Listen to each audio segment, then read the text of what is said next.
Honda. 90s के समय से लेकर आज तक यह नाम हर किसी के जुबान पर छाया रहता है, क्योंकि हीरो और होंडा के कोलैबोरेशन से बनी यह कंपनी दुनिया में सबसे अच्छी टू व्हीलर व्हीकल्स बनाती थी।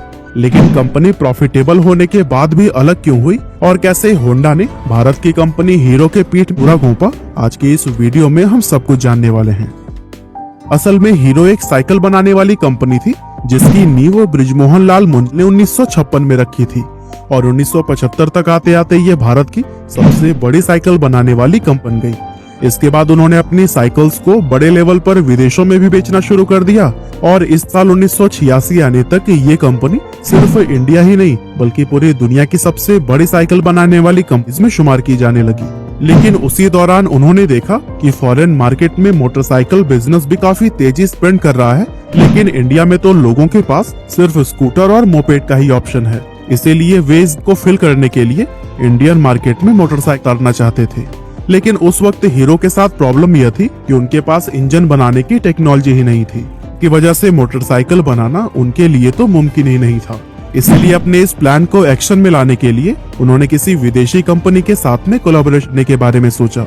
अब उस वक्त भारत में लिबरलाइजेशन भले ही नहीं आया था, लेकिन उस टाइम गवर्नमेंट इंडियन कंपनीज को यह अपॉर्चुनिटी देती थी कि अगर वो चाहे तो किसी भी विदेशी कंपनी के साथ में टाई अप करके इंडिया में अपना बिजनेस एक्सपेंड कर सकते हैं। इसीलिए बृजमोहन ने हीरो के थ्रू दुनिया की सबसे बड़ी मोटरसाइकिल बनाने वाली जापानी कंपनी होंडा के पास में अपना प्रपोजल भेजा, क्योंकि उस समय कोई भी विदेशी कंपनी भारत में डायरेक्टली अपना बिजनेस स्टार्ट नहीं कर सकती थी। ऐसे में इस प्रपोजल के जरिए होंडा को इंडियन मार्केट में एंटर करने का एक अच्छा मौका मिल गया, जिसे कि होंडा कंपनी खुद भी नहीं गंवाना चाहता था। इसलिए इन कंपनीज ने 1984 में एक दूसरे के साथ हाथ मिला लिया।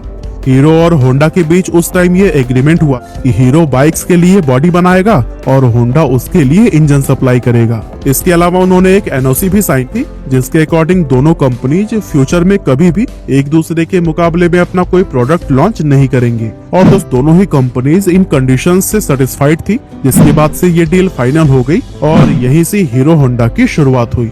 कागजी कार्यवाही पूरी करने के बाद से हीरो होंडा का सबसे पहला प्लांट हरियाणा में बनाया गया, जहां से हीरो और होंडा ने मिलकर तुरंत ही बाइक्स की मैन्युफैक्चरिंग करनी स्टार्ट कर दी।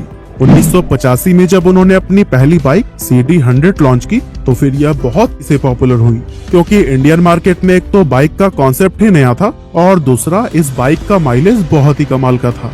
इसके अलावा ने अपनी बाइक को उस प्राइस सेगमेंट में लॉन्च किया था जो कि हर मिडिल क्लास फैमिली के लिए अफोर्डेबल हुआ करता था। साथ ही उन्होंने मार्केट कैंपेन भी बहुत ही प्रभावी तरीके से तैयार किया था, जहां इनकी टैगलाइन थी fill it, shut it, forget it, यानी कि इसमें पेट्रोल करके भूल जाइए।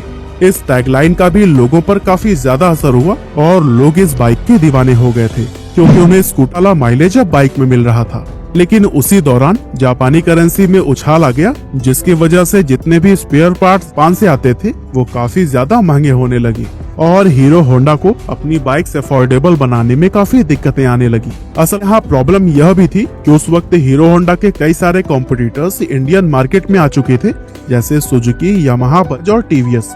लेकिन ये सारे ब्रांड सिर्फ शहरी इलाकों में रहने वाले वेल्दी कस्टमर्स पर ही फोकस करते थे। लेकिन वहीं अगर हीरो होंडा को देखा जाए तो उनका मेन फोकस इंडिया के मिडिल और लोअर मिडिल क्लास कस्टमर पर था, जो कि एक अफोर्डेबल सोल्यूशन चाहते थे। और यही वजह थी कि हीरो होंडा की बाइक सिर्फ शहरों में ही नहीं बल्कि पूरे भारत में ही सबसे ज्यादा सेल होती थी।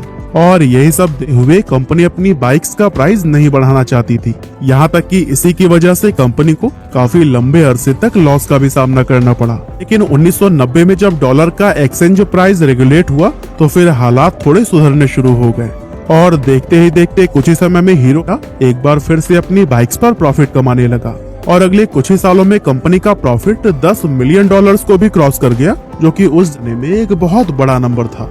अब यहाँ तक तो चीजें ऊपर से काफी अच्छी नजर आ रही थी, लेकिन अंदर से सिचुएशन बहुत पहले ही खराब होनी शुरू हो गई थी। दरअसल कंपनी के मैनेजमेंट में शुरू से ही कई तरह की प्रॉब्लम्स चल रही थी, जैसे कि होंडा तो अपनी बाइक अमेरिका और रूस जैसे डेवलप्ड कंट्री में सेल कर रहा था, लेकिन हीरो होंडा को होंडा की तरफ से फॉरेन में अपनी बाइक्स को सेल करने की परमिशन थी। यानी एक तरफ तो हीरो साइकिल मैन्युफैक्चरर के तौर पर उस समय दुनिया की सबसे बड़ी कंपनी थी, यहाँ तक कि Guinness book of world records में भी इनका दर्ज था। वहीं दूसरी तरफ होंडा की वजह से वो अपनी बाइक्स फॉरेन मार्केट में सेल नहीं कर पा रही थी असल में इंडिया के बाहर हीरो होंडा सिर्फ नेपाल, भूटान और बांग्लादेश जैसी आसपास की कंट्रीज तक ही अपनी बाइक को एक्सपोर्ट करना अलाउड था, जिसकी वजह से हीरो कंपनी इंटरनेशनल मार्केट में जो पोजीशन चाहती थी वो उसे नहीं मिल पा रही थी। अब एक तरफ तो होंडा काफी तेजी से कर रहा था, लेकिन वहीं दूसरी तरफ हीरो एक लिमिटेड स्पेस में सीमित होकर रह गया था, जिसकी वजह से इन दोनों कंपनीज के आपसी रिश्ते खराब होने लगे।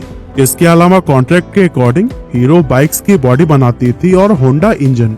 अब अगर हीरो अपना बिजनेस एक्सपेंड करने के लिए अलग भी होना पड़ता तो फिर वो ऐसा नहीं कर सकते थे, क्योंकि वो इंजन के लिए पूरी तरह से पर ही डिपेंडेंट थे।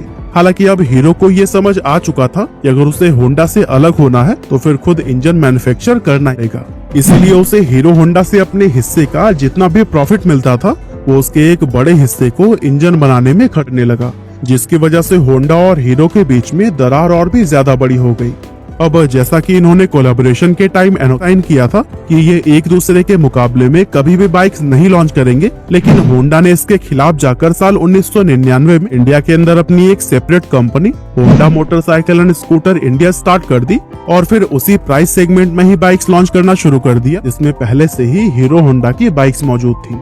इस तरह अगर देखा जाए तो इंडियन मार्केट के अंदर होंडा ने अपनी बाइक्स को हीरो होंडा के मुकाबले में लाकर खड़ा कर दिया था, जिसकी वजह से हीरो होंडा के कस्टमर्स डिवाइड हो गए और इसके कुछ साल बाद एक्टिवा को लॉन्च करके स्कूटर सेगमेंट में भी एंटर कर लिया था। अब अगर देखा जाए तो इस पूरे मामले में होंडा की पांचों उंगलियां घी में थी, क्योंकि होंडा की हीरो होंडा से तो अर्निंग अपनी सेपरेट बाइक कंपनी से भी उसका अच्छा खासा प्रॉफिट जनरेट हो रहा था। और दोस्तों इन्हीं सभी प्रॉब्लम्स को देखते हुए ही हीरो ने होंडा से अलग होने का फैसला कर लिया और फिर 2010 में जाकर दोनों ही कंपनीज हमेशा के लिए अलग हो गयी।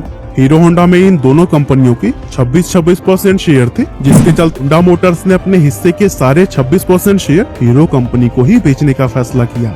और दोस्तों हीरो कंपनी के प्रमोटर ब्रजमोहन मुंजाल ने कि ये शेयर्स 1.2 अरब डॉलर्स में खरीदकर अपना खुद का कारोबार हीरो मोटोकॉर्प के नाम से आगे बढ़ाया।